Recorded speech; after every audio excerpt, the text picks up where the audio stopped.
नमस्कार प्रणाम, मैं हूं खेसारी लाल और इस चैनल को इतना सब्सक्राइब करिए कि आपके घर में, आपके मोबाइल में, आपके परिवार में हर वो खबर आप तक पहुंच जाए। और आप कोशिश करेंगे तो अच्छी अच्छी खबर, भोजपुरी के हर वो स्टार की खबर, हर उस प्रोड्यूसर की, हर उस म्यूजिक डायरेक्टर की, हर उस राइटर की खबर जो आप भोजपुरी से प्यार करते हैं। अगर प्यार नहीं भी करते हैं, अगर आप अदर लैंग्वेज से भी हैं तो आप भोजपुरी को अगर देखना चाहते हैं, जानना चाहते हैं भोजपुरी को, अगर आपको भोजपुरी अच्छी लगती है तो ज़रूर सब्सक्राइब करें भारत को और अपना प्यार ज़रूर दें, क्योंकि आपके आशीर्वाद के बिना हर वो चैनल हो या कलाकार हो या दुनिया की कोई भी तमाम चीज़ें आपके प्यार के बिना अधूरी है। क्योंकि आप ईश्वर हैं, हम पुजारी हैं, हम पूजते रहेंगे बस।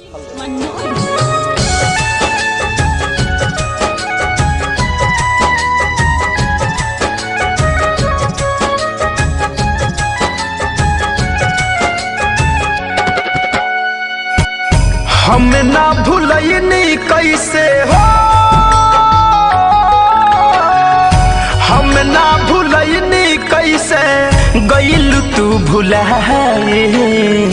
उहे रुपया दे तू हमर के बताई, उहे रुपया दे तू हमर के बताई।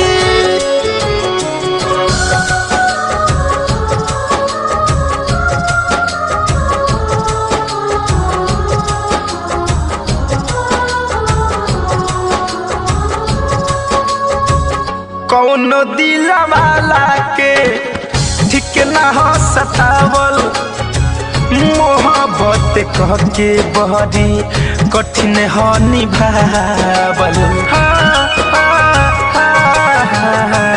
कौनो दिलवाला के ठीक ना हो सतावल, मोहब्बत कह के बहरी कठिन हो निभावल।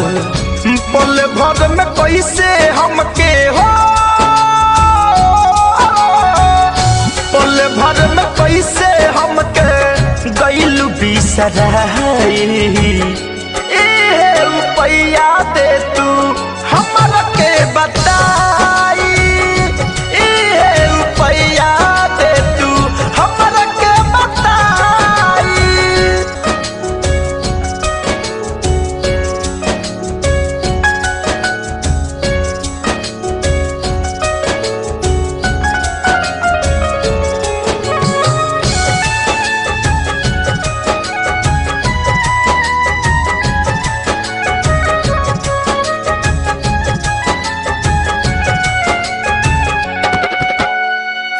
बाबर बेदर्दी से कई देलु छल हो, धरे कंधन जहे आनंद संगे गइलु चल हो।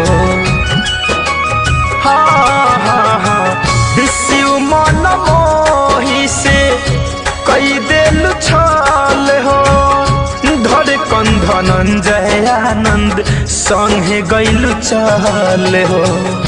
तोहके हंसवनी हमके हो, तोहके हंसवनी हमके दिहलू रुबाई। उहे रुपया दे तू हमर के बताई, उहे रुपया दे तू हमर के बताई।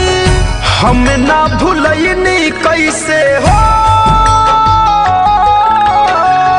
हम ना भूलनी कैसे गइल तू भुलाए। उहे रुपया दे तू हमर के बताई, उहे रुपया दे तू हमर के बताई जा।